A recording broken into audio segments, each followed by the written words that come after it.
Welcome to in the classes. तो जैसा कि मैंने अपने पहले वीडियो में एक वीडियो में मैंने डिस्कस किया था कि हम साइंस के जो चैप्टर हैं उसको डिस्कस करेंगे, क्योंकि अभी जो बिहार स्टेट का पेपर दे रहे हैं उनके पास ज़्यादा टाइमिंग तो है नहीं, क्योंकि 4 सितंबर से एग्ज़ाम का डेट अनाउंस किया गया है।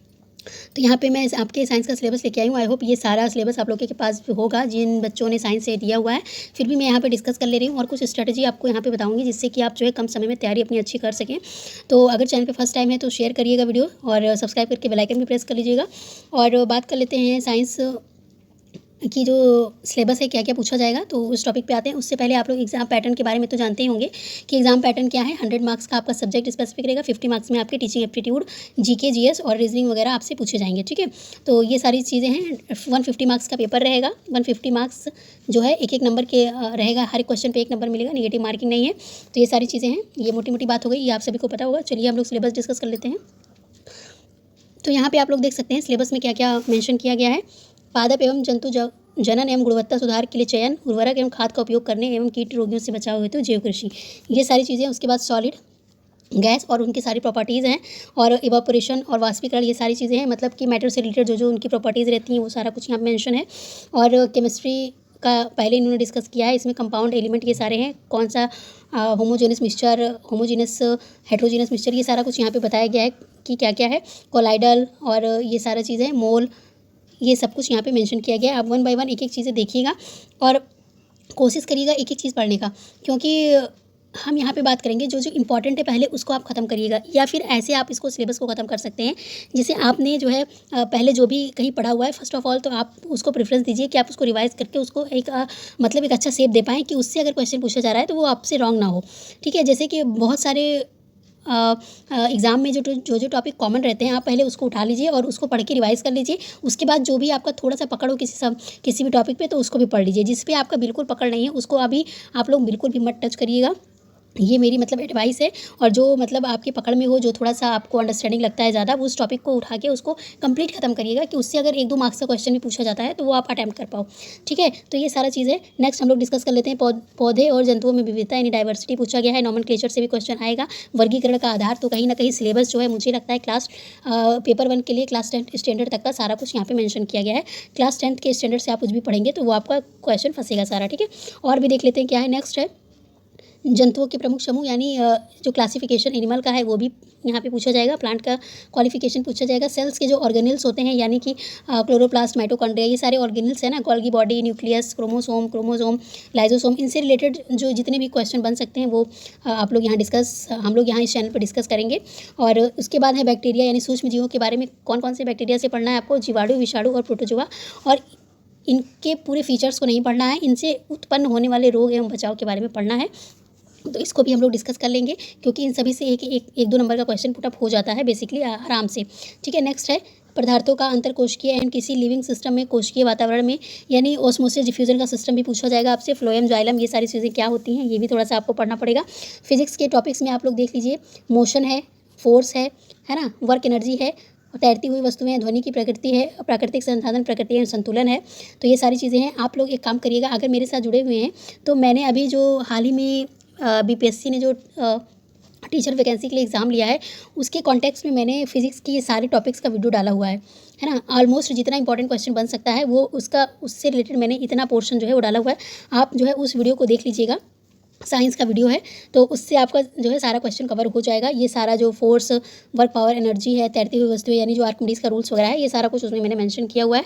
ऑब्जेक्टिव के थ्रू मैंने वहाँ पे सब डिस्कस किया है। चलिए नेक्स्ट डिस्कस कर लेते हैं। प्रदूषण के बारे में आप लोग को पढ़ना है।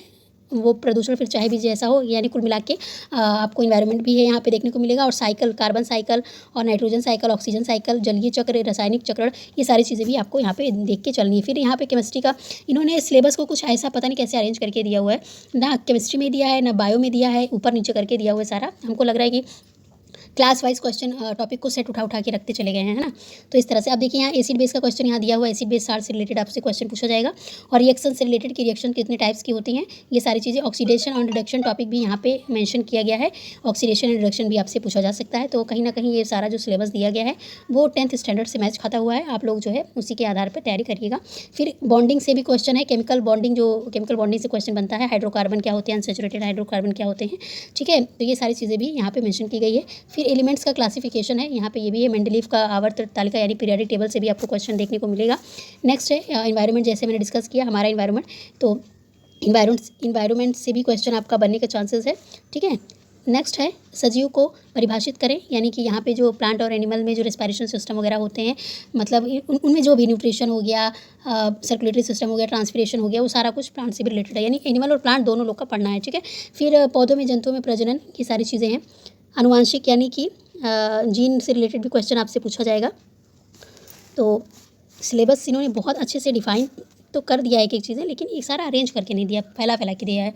चलिए नेक्स्ट है, आपको क्या देखने को मिलेगा, इलेक्ट्रिक करंट भी देखने को मिलेगा। तो जैसे कि इन्होंने सिलेबस इसी तरह उठाया है कि क्लास 7th में जो जो चैप्टर्स हैं उनके नाम लिख दिए हैं, क्लास 8th में जो जो चैप्टर्स हैं उसके नाम लिख दिए हैं, क्लास 9th में जो जो चैप्टर हैं उनके नाम लिख दिए हैं, क्लास 10th में जो जो चैप्टर्स हैं उसके नाम लिख दिए हैं। अब जैसे ये इलेक्ट्रिक करंट वाला जो चैप्टर है वो क्लास 10th में है, ठीक है, वो 8th और 9th में नहीं है, तो इसीलिए मुझे लग रहा है ये क्लास 10th का आप यहाँ पे सिलेबस में मेंशन कर रहे हैं, ठीक है। फिर मैं इलेक्ट्रिक करंट हो गया, मैग्नेटिक फील्ड हो गया, है ना, मैग्नेटिक फील्ड से रिलेटेड जितने क्वेश्चन बनेंगे आपके वो सारे क्वेश्चन यहाँ पे हैं। फिर लाइट से रिलेटेड क्वेश्चन बनेंगे। फिर उसके बाद में प्राकृतिक संसाधन यानी नेचुरल रिसोर्सेज से आपका जो भी क्वेश्चन बनेगा, wild and wild life sanctuaries वगैरह से यहाँ पे आपको देखने को मिलेगा। फिर ऊर्जा के स्रोत और मतलब कितने टाइप्स की ऊर्जा होती है, न्यूक्लियर एनर्जी क्या होती है, टाइड्स एनर्जी क्या होती है, बायोगैस, ये सारी चीज़ें, नवीनीकरण अनवीनीकरण स्रोत क्या क्या है, ये सारा चीज़ आपको पढ़ना है।